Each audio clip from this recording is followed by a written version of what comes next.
Richard Thaler, welcome back to Cornell. Fun seeing you here. And I want to stress the welcome back part for a couple of reasons. I did some research in preparation for this event, and I noticed that your current institution, when they announced your Nobel Prize, helpfully provided some milestones in your career.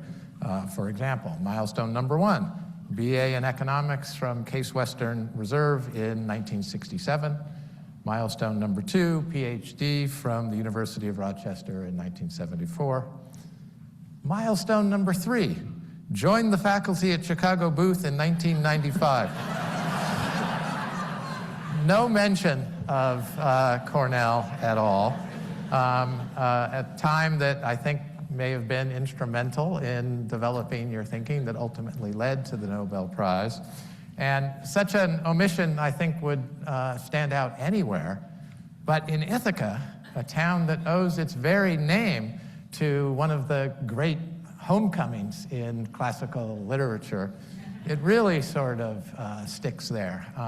And not only that, but Odysseus was, in a sense, the ancient world's greatest choice architect, which we'll probably talk about. Described throughout the Iliad as clever Odysseus. He's most famously known, of course, for arranging his own and his crew's choice context in such a way that he could enjoy the siren song without his ship crashing against the rocks. So, because every epic tale of homecoming is ultimately an epic tale of nostalgia, let's start with a nostalgic look back. What was it about that time and this place that influenced your thinking in ways that ultimately led to the creation of the field of behavioral economics? So, yeah, this does feel like a homecoming. Now, it's not the first one. Yeah. And I should, let's get on the table that you've probably, many of you have seen a home run hitting contest where the batters try to hit as many home runs as they can, and there's somebody whose job it is to throw a ball as easy as possible to hit a home run. That's Tom's job. Tom and I have known each other since 1978, yep. Though you didn't know who I was at the time. I was spending, I don't know that they didn't mention that year at Stanford either. The year before I came here, I spent a year at Stanford, as I often say, stalking my friends to be, Kahneman and Tversky. And in the spring quarter, I took a class that Amos taught that Tom was a student in. We didn't know each other. He knew me as the somewhat older guy who asked a lot of weird questions.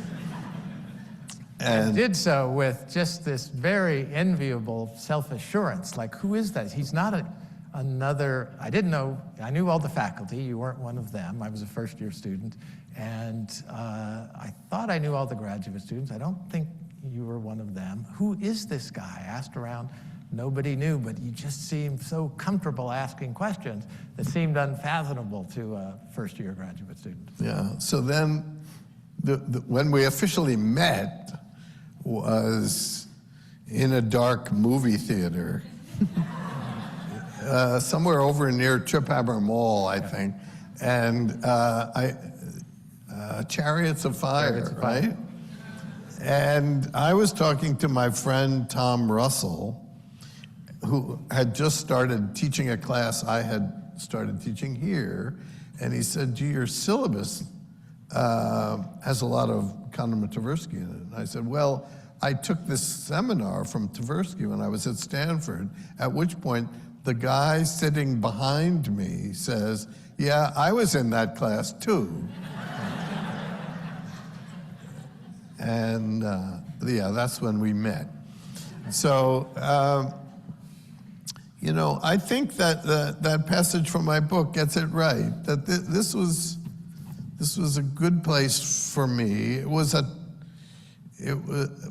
time after that year at Stanford, hanging out with Amos and Danny, and they didn't know any economics. There's a photo of Danny that has Samuelson's Principles of Economics book in the background. So that was the level. This is a guy who later wins a Nobel Prize in economics, but he's reading the 101 Principles book at the time. So I was teaching them economics, they were teaching me psychology, and I had a year to let my mind wander, something I'm good at. And then I was lucky to get a job offer here, and sort of the stars aligned, and some like-minded people like you and Bob Frank and others were around, and I didn't feel the pressure to do anything specific, which allowed me to dabble in lots of different fields. I wrote a paper in finance and one in marketing and lots in economics. But so, yeah, it was a good time to be here. And I hear they're having a hockey game this week. I seem to remember going to a lot of hockey games as well.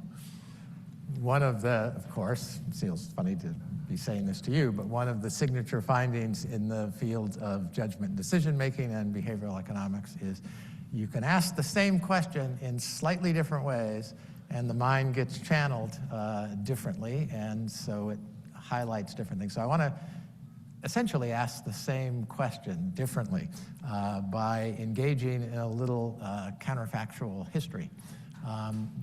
Would things have been different, or how would they have been different if you hadn't come here right away? You had gone to, let's say, Wharton or Dartmouth's Tuck School, or Cornell didn't give you a leave to go that year to Stanford to spend with Amos and Danny. How would your career been different? Would the landscape of behavioral economics look a little different? Yeah, I mean, so I wasn't, the leave was from the University of Rochester, where I had been an assistant professor. And I would say Rochester was probably uniquely ill-suited to be a place to do this. And I realized that if I'm going to try to make a living, well, there wasn't a field of behavioral economics, it didn't exist. But if I was going to try to create such a field, I knew Rochester wasn't the place. And, you know, I thought I'd go south for some better weather. And, the most viable alternative was actually Duke. And aside from somewhat better weather, the offer I had from there was in their public policy school, not their business school. And I made a conscious decision. I thought the business school offered more different paths. And since I had no idea, it's one thing to have an idea, oh, let's combine psychology and economics. But it's like when Cass and I wrote Nudge, I coined the phrase choice architecture. Now, that was a meaningless combination of two words. But that then made us the world's leading authorities on something that we just made up. And it's not like we knew how to do it. We said, oh, you know, it's like the person who arranges the food in a cafeteria or in a supermarket. But we didn't know what the best way to do that was. We just knew that it would matter. So I had an idea to do behavioral economics, but I didn't know how to do it. Should I run experiments? You know, so initially I was heavily influenced by Amos and Danny. I think removing that year, if I hadn't heard they were going, or it hadn't worked out. I went to Stanford, and Victor Fuchs, a very famous health economist, sort of took pity on me and put me on his grant, and then I kept sucking him in, and he ended up putting me on for the whole year. If that hadn't happened, I don't know. I might be an insurance salesman, or I don't know. You can't unwind. Do you feel like there was an inevitability for the development of behavioral economics? So without that collaboration with Amos and Danny, it wouldn't have started as soon as it did. It may not have taken the same shape that it has now, but it was in the cards or not?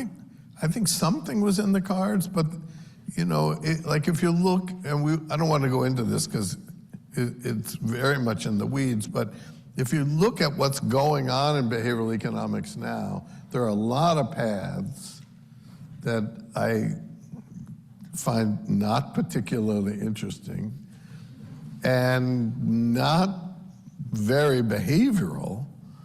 There's choice architecture at least means something, or you can imagine it meaning something. There's an active research program in something called rational inattention. I'm 90% sure there's no sensible meaning of those two words in that order. There's inattention, there's rational. Nobody decides rationally when to let their mind wander. You get distracted. Either you see that gorilla or you don't. And if you don't know what I'm talking about, never mind. So no, I think the Kahneman-Tversky, I sometimes say our field should be called not behavioral economics, but Kahneman-Tversky economics, because that's the flavor that emerged. Now, there's lots of other things going on, but and what do I mean? I mean, it's systematic bias. So that was the big aha moment I got from reading their stuff. And, it's taken lots of branches. So Ted O'Donoghue is here somewhere. The sort of stuff that he and Matthew have done is a particular theoretical approach to what they call present bias, which is we weigh right now a lot more than later. They have a brilliant paper called Now or Later. I don't know whether they cite Kahneman and Tversky in that paper, but it's clearly of that ilk. It's a bias. Mm-hmm. And I think economics would have ended up somewhere, but probably not in that place. And I don't think it was inevitable that Amos when I met them, they were working on prospect theory. So I had nothing to do with that. I watched them spend a year rewriting every word, switching between Hebrew and English. So that would have happened, and that would have influenced economics, but even that paper didn't really take off right away. So I don't know. Okay, I'm going to want to get back to the things you don't like about contemporary behavioral economics in a minute, but I want to stick with the looking back here part. You and Amos and Danny and some others had this plan a master plan in a way, to create the field of behavioral economics, which has been very successful. And you've said that you've never convinced a conventional senior economist of the value of a behavioral approach. So you went after the youth and created these essentially behavioral economics summer camps. I'm interested in how you came up with that plan. That is, that's not part of our training. Our training is to think of, to ask and try the best of our ability to answer interesting and important questions, not to launch revolutions. So do you have any advice for any potential rebels out in the audience? Well, yeah, I think the Corrupt the Youth plan is, you know, my wife France, who's here, and you know, I have to watch what I say, but I mean, she thinks somehow maybe someone might misinterpret that phrase. Yeah, trying to convince Gene Fama or Gary Becker or Milton Friedman that this was a worthwhile approach was not going to work. What was really useful, though, is learning all their responses. So here's a little bit of advice. If you're going to write a paper that you know some people are going to hate, really understand the way they think and preempt their first 3 lines. So, and I think the big value I got from my experience at Chicago was getting to know Gene Fama and Gary Becker, who were the Nobel laureates of, and Becker was kind of the extreme, everything individuals do is rational. He even has a rational theory of addiction. Don't think it's his best work, but you know, having lots of arguments with Gary, who was a real gentleman and easy to talk to, but figuring out how his mind works. And, you know, I could write down a paragraph and then say, all right, now what would Gary say? And then, the same with Fama, who is the person who invented the efficient market hypothesis. You know, I would, there's a room where I was going to say some faculty at Chicago booth go have lunch. It's really only the economists. I don't know whether we smell bad or are just boring, but all other faculty have been driven out. But there would be days when I would go to lunch just because I had some question I wanted to ask Fama. And then later, we were both tennis players, like you and I and Bob, and some of the others here are. And Gene and I later switched to golf, having rational expectations about our future tennis game.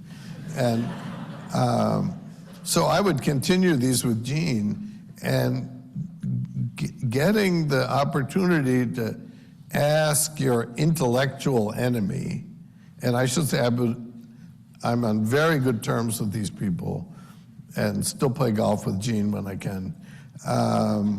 But being able to go ask him, I asked him one day, what's more embarrassing to you, Gene, Bitcoin or GameStop?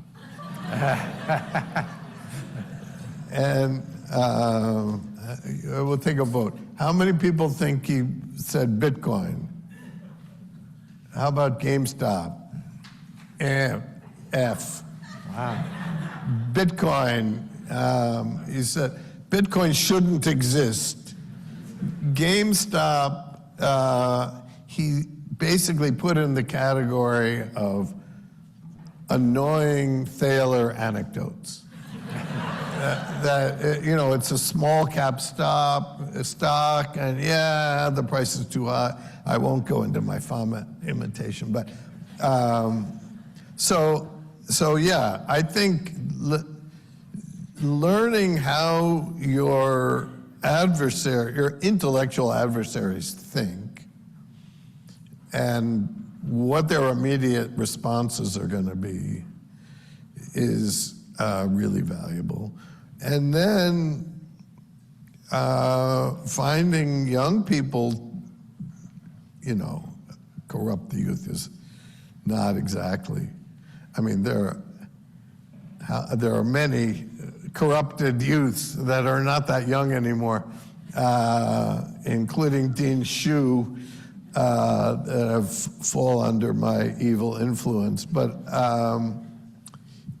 yeah, I think, so how did that happen? The Russell Sage Foundation, which supported our research, at one point they decided that sounds like a very lefty kind of, it doesn't sound like a very lefty thing to do, and they were about improving the welfare of poor people, but they said, look, we don't know how to help you guys.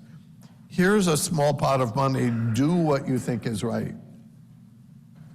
And it was like, I don't know, $200,000 a year, something like that. And you couldn't write a lot of grants with that. So Danny and I decided this summer camp would be the best thing we could do. And it's been a big success. That's been, and then even higher ROI, return on investment. We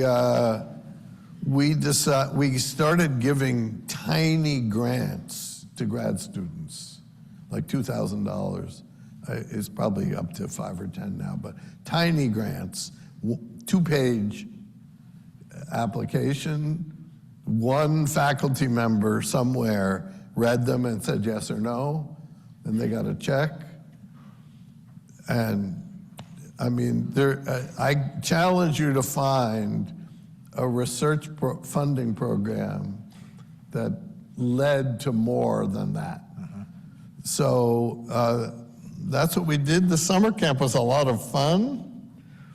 And 2 people who were at the first one, David Laibson and Matthew Rabin, are still doing it 30 years later. So yeah, that was a good one. That worked. So your answer to that question nicely sets up my next question, which is, you seem to be having a ridiculous amount of fun doing your job here, and you've just talked about it. You've got all this, hammer and tongs battle with other people, and you come out of it kind of cheerful. There must, however, be some exceptions, and so my question is, what is the project you worked on that was the most frustrating, the most just purely difficult, that you nonetheless feel, I'm glad I did that, I'm proud of that work. It wasn't fun at all. I just don't do anything that isn't fun. I mean, Could you tell everybody out there how to pull that off and get a Nobel Prize? Then, well, all right, so let me be clear. I don't say that only having fun leads to Nobel Prize. Yeah. Right? But that like when Cass and I decided to write Nudge. This is an example of that in action. So I had written this paper with one of my Cornell grad students, Shlomo Ben-Artzi, on something we called Save More Tomorrow.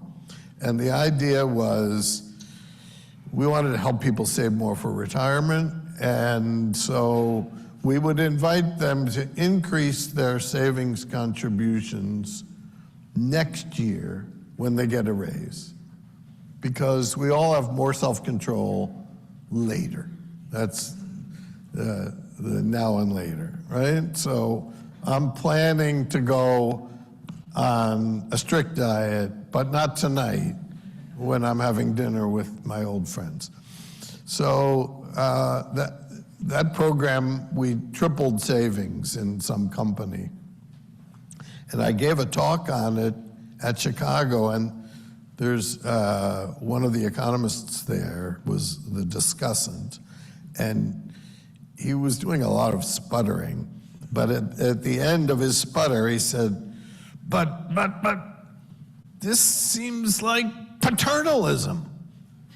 Now, we were inviting people to join a program where they would volunteer to increase their saving, right? So I said, normally when we talk about paternalism, we think of coercion. And like you must buckle your seatbelt or something. I said, there's no coercion here. So maybe it's a different kind of paternalism. I don't know, maybe we could call it libertarian paternalism. Oh, this really made him mad, And he was, more sputtering. So then the next day, I was having lunch with Cass. We kind of had a weekly lunch. And I said, I came up with a phrase yesterday that I think is really going to annoy people. Right? Because the libertarians hate it. They still hate it because they think I'm stealing their word and attaching it to something they hate. And paternalists say, those libertarians are evil. So, right? So combining those two things. So I said, look, let's write something about this. Maybe there's a book. Now, Cass, books, he's his own Book of the Month club. So, but then and there I said, look, if we write a book, there has to be a rule, which is we only do it if it's fun. And we only have a chapter if it's fun. And then later, during COVID, there was nothing to do, so we revised that book, and I had the same rule. We take out the chapters that are no longer fun, we put in new ones that are fun. So, Well, that translates to the experience of the reader as well, that because you're having so much fun, it's fun to read them. A lot of joy comes out of those, so that's a that's good. That's all right. So it's working. So since you mentioned nudge, I have a question about that, which is essentially, why was that book ever necessary in the following sense? That is, why did we have to teach people that to get more, to try to advance the greater good, you need to nudge people, arrange the environment, when, of course, businesses have known this forever. To advance their own interests, they arrange the environment to sort of extract more of your money. We don't need to go any farther than the little tip screen that you get. You're paying, you go to the coffee shop and you go, I want that almond chocolate croissant. They put it in a bag. They haven't really done anything. And then the screen says the smallest tip you can give is 18%. And there are all sorts of things like that where it was clear to people, you structure the environment, you can get more what you want, more of the customer's money. Why did we have to have a book? Why did we have to have you tell us that to advance the greater good, you should pay attention to choice architecture, to nudges, et cetera? There's a paradox there. I told you this is, like softball questions, right? So here's the mean version of that question that I get all the time, and a lot recently because I'm in some podcast hell at the moment. This isn't a podcast, right? It is. This is real. Yeah. So, there's a version of that question which is, we see this stuff all the time and it's all your fault. So, you mentioned Homer and Odysseus, and I say, look, it wasn't me, right? Odysseus figured out that he could fill the crew's ears with wax, and he could tie himself to the mast, right? And, you can go back, it's in the Bible. So we didn't invent this stuff. In terms of bad behavior, Ponzi did not have nudge available to read. Neither did Bernie Madoff. And there's lots of bad actors out there. And, you know, when we revised nudge, we added a new section on evil nudging and gave it the fun name, sludge. So you see, I follow my rule. And yeah, I think, look, a lot of what I've written about is was obvious to anyone who wasn't an economist. I mean, you know, you used to tell me, I remember you saying on more than one occasion, I never cease to be amazed at how many convenient null hypotheses economics has given you. Yes. You know, like, oh, people have self-control problems? You know, you get paid for saying that, you know? Yeah. Tom would never say it in a mean way like that, but that was what he was thinking. So, yeah, I think the idea of studying choice architecture, well, first giving it a name was useful, though it would have been a really bad book title. And nudge is, so we didn't think of that. I mean, the word nudge and the title came from the editor of Oxford University Press, who declined to publish the book, but said said there's some internal stuff going on that doesn't allow us to do this. But he said, you know, reading your proposal made me think of the word nudge, which is kind of a fun word. And we read that and said, there's a title. And then to tie the hands of the publisher, we used that word throughout the book in such a way that there could not be an argument about the title.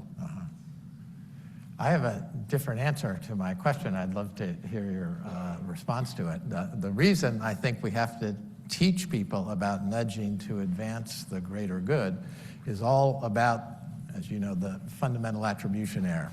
Sorry for the inside baseball here for some of you, but the fundamental attribution error is the idea that we have a tendency to attribute people's behavior to them, characteristics about them, even when the situation perfectly determines their behavior. And what that means is we're looking to the cause of the behavior we want is going to be inside the person. So when we're trying to get people to save more, to lose weight, to exercise more, we want to change the internal part, motivate people. And sometimes that's appropriate. When motivation is a problem, you need to get life coaches to motivate them, have motivational speakers. But many times, it's not a problem. People are perfectly well motivated. They just can't figure out how to translate their motivations to their good intentions to effective action. And that's where nudging comes in. Flip it around to the private sector time. I'm trying to get more of your money. I know that you don't want to give me more of your money, so the way to do it is to structure the environment where that becomes more likely. The two are very different, possibly without a fundamental attribution error. Nudging for the greater good would be just as intuitive as nudging for one's own good. Yeah, well, I think it was an unfamiliar idea in public policy circles. And look, I do accept a little bit of blame for things like the strategy of signing you up with one click for $1 a month and then automatically renewing you at $30 a month. I proposed in the final edition of Nudge that I insisted on that title to preempt my co-author from coming up with annual revisions. which he would be able to do in about an hour. But in the waning weeks of the Biden administration, a rule was passed that we explicitly proposed in that book, which was that anyone who sells an online membership has to allow you to cancel the same way you enrolled. So if it's one click, it's one click. And this is a rule that was passed by the FTC. I think it went into effect. I don't really want to draw any attention to the fact that I don't think it's been repealed, but I'm also quite sure it's not being enforced. So, yeah, I think there's more of it going on, and how to regulate it, I think, is a very interesting and complicated problem that is way too far in the weeds for us to talk about here. Okay. So I want to get to the contemporary scene in behavioral economics and the possible future. And I have two versions of this question. The more contextualized, complicated one comes from the eulogy that Danny Kahneman gave for Amos Tversky, where he noted that when they were working together, Amos kept using this phrase, let's take what the terrain will give us. And in his eulogy, he said, and I'm quoting, that Amos had an unmatched ability to find the one place where the terrain will yield and then to take it all. And that, to me, raises the question of what is the terrain like right now in behavioral economics? Has the most fertile territory already been seized? What are some areas to be seized as you size up the terrain? Well, yeah. Didn't you hear that part about the softball question? We've got a lightning round of questions. Yeah, okay. Chosen for that. Yeah. Look, I think let's start with macro. Macroeconomics, first of all, I don't know how many macroeconomists there are here, but I think let's just say it's an underdeveloped area of the field. It's really hard. Part of the reason why it's hard is there's not much data. Now, you might think, what is he talking about? There's an announcement every week of some vitally important thing. But, thankfully, we get recessions like once a decade. So, the number of recessions you might be studying is on the order of 10. And, that's not a large N. And there are too many variables. So, does anybody understand right now what's going on in the economy? I don't think so. I think the Fed, which is arguably the most expert part of our government, especially after they get done firing all the scientists. So, it's really full of experts, but, it's so much is going on that there are legitimate arguments about, Trump wants them to lower interest rates. You can make a perfectly good case that they should be raising interest rates. I don't know what the answer is, but there's almost no discussion of behavioral stuff in macro. Here's a simple example. In the beginning of the Obama administration, there was a financial crisis. So every macroeconomist thinks, all right, what you should do is give people money, which is what they do. All right, now, what form should it take? So one possibility is send everybody a check, or even better, deposit it right in their bank accounts. Another is spread it out. So let's say we're going to give people either $1,200 in a lump or reduce your withholding by $100 a month. So which should we do? Well, economic theory has an answer. It doesn't matter. It's a definitive answer. It just doesn't matter. I mean, there might be second order effects, but one is faster, but you know, the theory doesn't tell us. But you have to choose something. Now, the Obama economic team, which was a really first-rate group of economists, I know they talked about this. They ended up deciding to spread it out.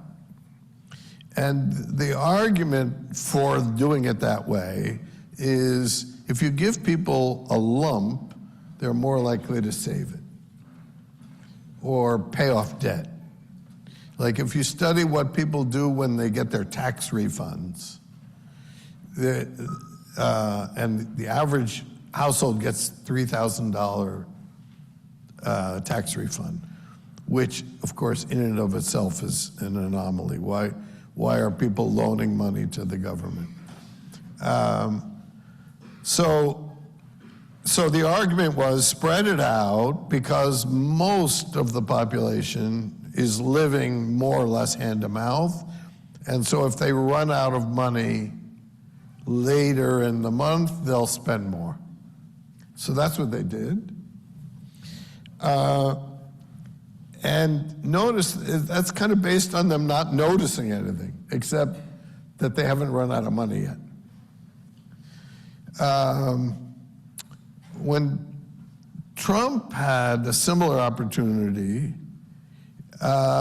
he wrote a check and, of course, signed it in his way. I think politically, Trump had the right way to do it. I think in terms of stimulating demand, I think Obama had the right way to do it. I don't know which is the right way to do it. It depends on who's doing it, I guess. But you can see one of my favorite subjects is what I call mental accounting, which is how you categorize money. And again, macroeconomists are oblivious to this notion. And this would be one example of that. So I think macro is ripe. And there are many other branches of economics where people have only scratched the surface. Now, of course, there was only one Amos, and it would be, we need more. Clone Amos. But finding the one where you can make a difference in a way that economists will find appealing, that's a different trick. But yeah, no, I don't think we're done. I think we've barely started. Okay. When we set up this event today, Suzanne and Ted O'Donoghue had the very good idea to solicit questions from anyone who registered for this event. So these aren't softball questions like mine. So be on your toes here. All right. By far, the most common question was some form of this. this is an amalgam really, out of all the behavioral economics anomalies that you have studied, which one do you think is the most relevant in today's world with, first version of this question, the development of AI, or, if you'd rather not answer that one, the power of social media to shape what we think and how we think about what we think? So I don't consider those softball questions. Those are other people's questions. Yeah, thanks, Tom. Well, look, for sure, I mean, AI, I'm not worried that the effect of AI on X will be understudied. And I wouldn't recommend anybody to go down that path. I mean, if sure, study AI, but that's a wave. That's a wave that's fully underway and is not underexplored. You know, I think the social media is not as, the wave isn't as big, and the effects may be quite large, and so yeah, I think that there are promising things to do, but it's not like here's the thing to do. And I mean, I think that it's a promising thing to do. How about this then? Self-help has been around forever, but it seems to be peaking. It seems like every third podcast is about some kind of life hack, and the profession of coaching has taken off. And so my question is, there's a lot of demand for this out there. Is there one behavioral economics inspired life hack that you'd recommend to people out here that stands above the rest? Whew.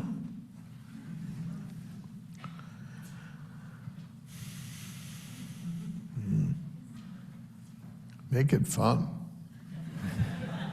Make it fun, you know. But let me do what students do when you ask them a hard exam question. I don't know, is that allowed anymore, asking hard exam questions? I guess you can ask. We get lots of You just have to complaints, give so I guess A's anyway. But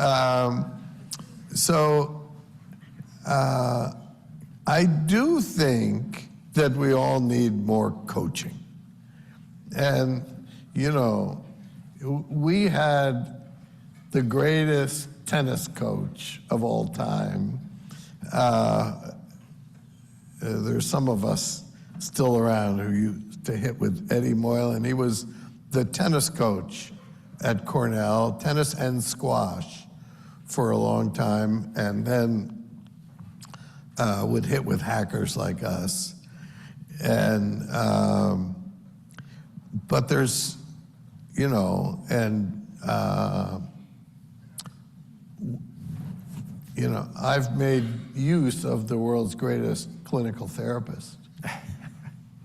Not as much as I have. But Yeah. We need more of that. And you know, so let me give you an example. We're in academia. It's still the case that if you get a PhD, and this is certainly true in economics, I'm pretty sure it's also true in psychology, you get essentially no instruction on how to write a good paper or how to teach. And you're trying to get a job in which your two tasks are writing papers and teaching. Now,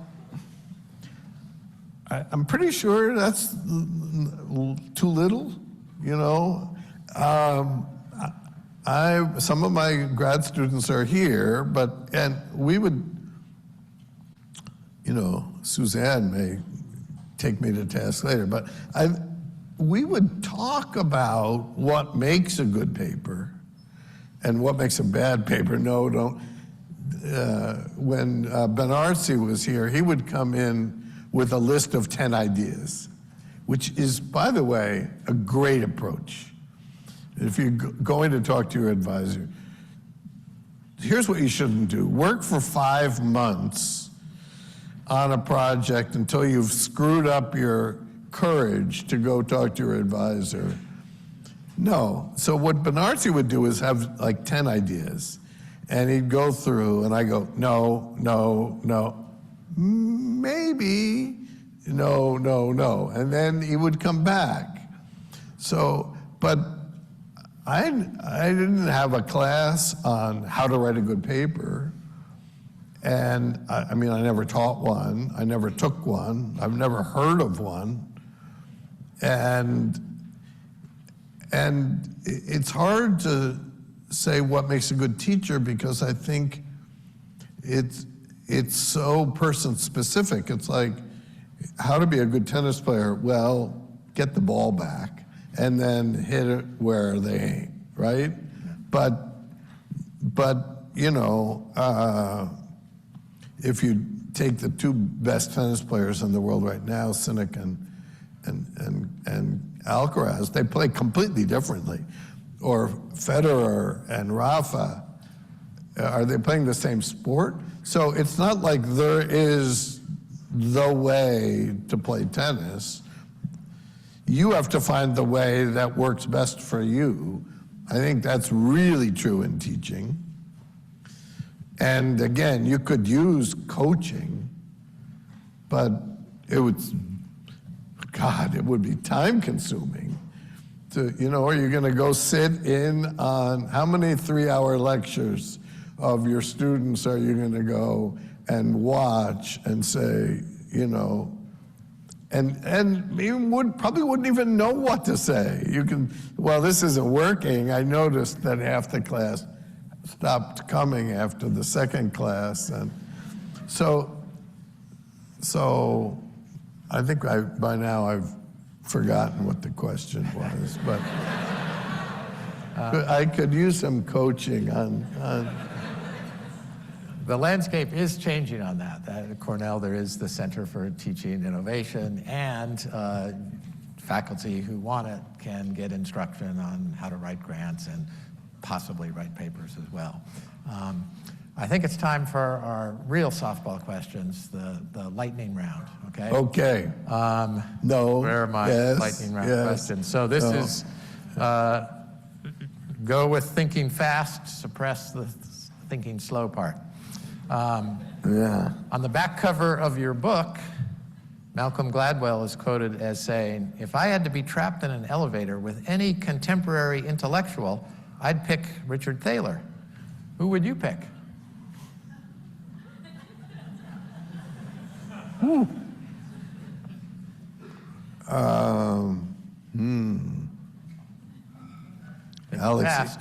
Alex Emas. Co-author. That's some book. Okay, number 2. If you couldn't be an academic economist and had to choose a different profession, what would it be?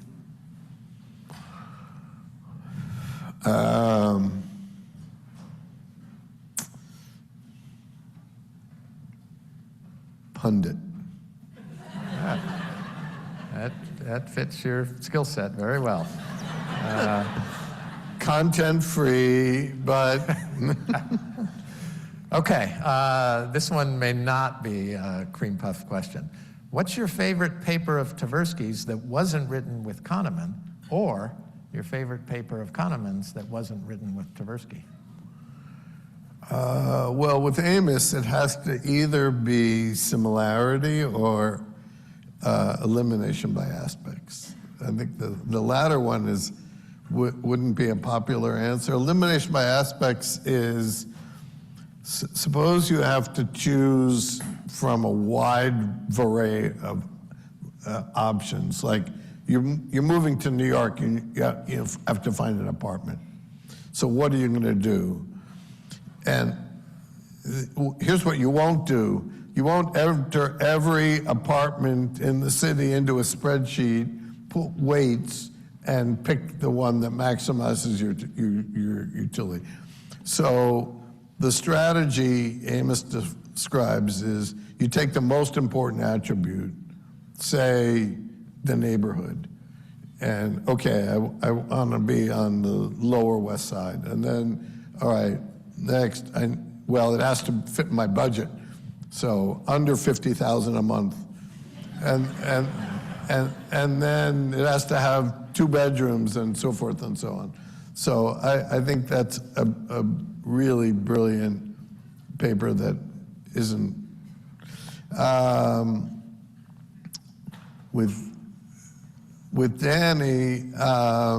Well, you know, Thinking Fast and Slow is just an amazing accomplishment, and we'll go with that. Yeah, good. You have an award-winning photographer as your wife. If one image, just what of all those beautiful images comes to mind that captures her magic, and maybe we could put it on a website. What springs to mind? I'm sure. Well, yeah, Noel, but so France Leclerc, Leclerc, her uncle is a Formula One driver. Well, we can go by popularity. There are 3 of her images that are winning contests left and right. You can find them. One is, what are there, 4 African women with white hats sitting in front of a wall that has white circles on it. They happen to be sitting there. I can't describe any of these that will make them sound good, but you'll find it. Another was taken in Saudi Arabia. It's a picture, the first thing you see that captures your attention is in the background, and it's a camel that has been hoisted around its belly and moved by a crane. I guess it's at a camel fair. And in the foreground are 2 Saudi gentlemen that seem to be bartering, and then there's a bunch of camels in between. And then the third one is a picture in which there is a kid who has been seemingly playing soccer with a basketball,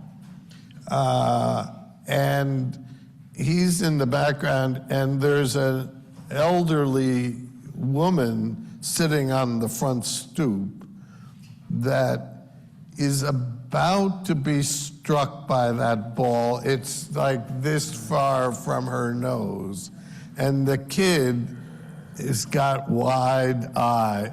He was like this, and then there are a couple of kids behind him that are, and they're all just taking in this scene, except the woman who's about to get a basketball in the nose. So I would look at those 3. All right, well, maybe with France's permission, we could put one or those 3 on. Yeah.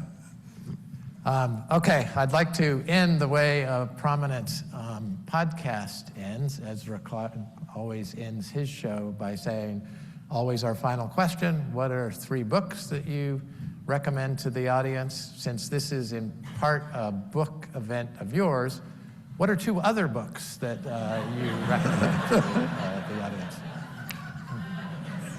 Well, I did get Alex Emis in as the answer to one of the other questions. Yeah, you did. Who is the co-author of the book that we're not mentioning right now?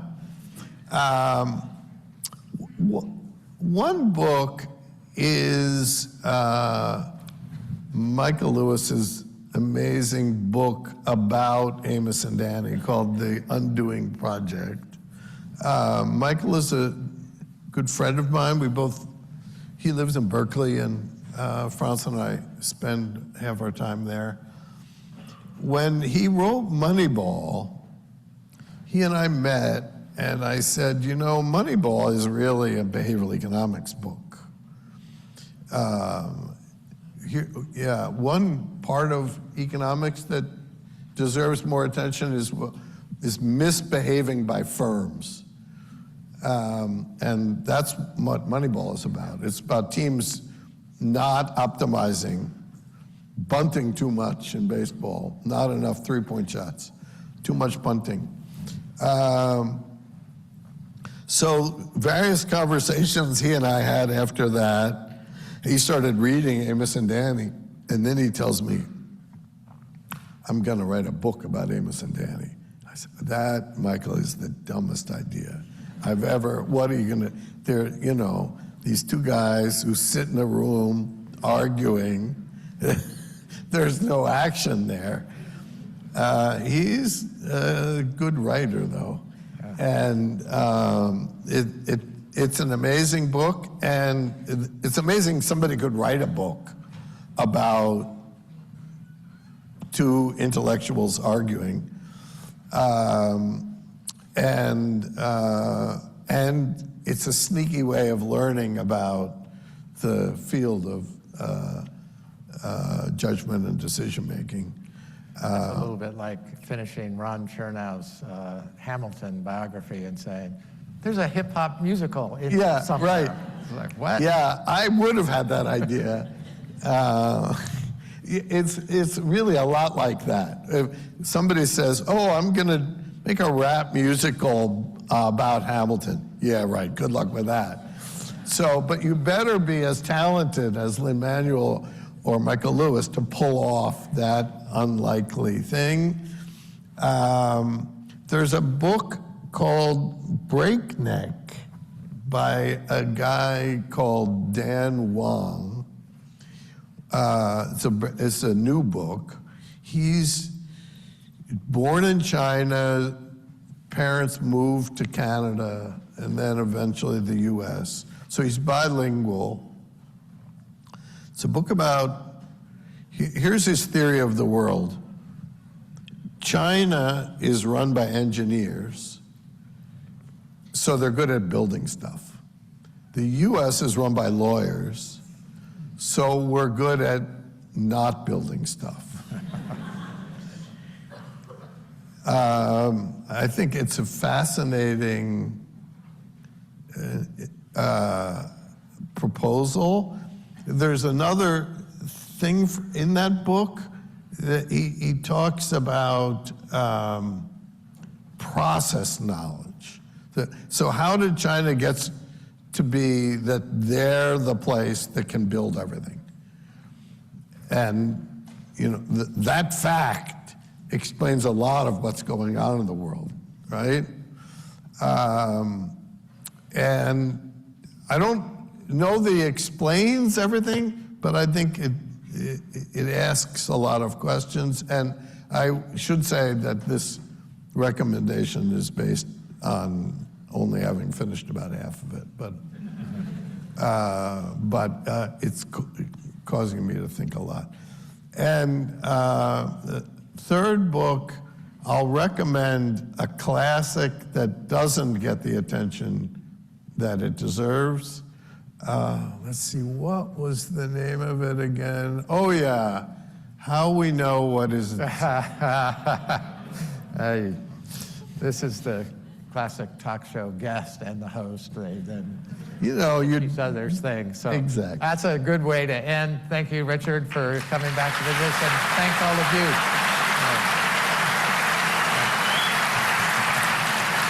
That's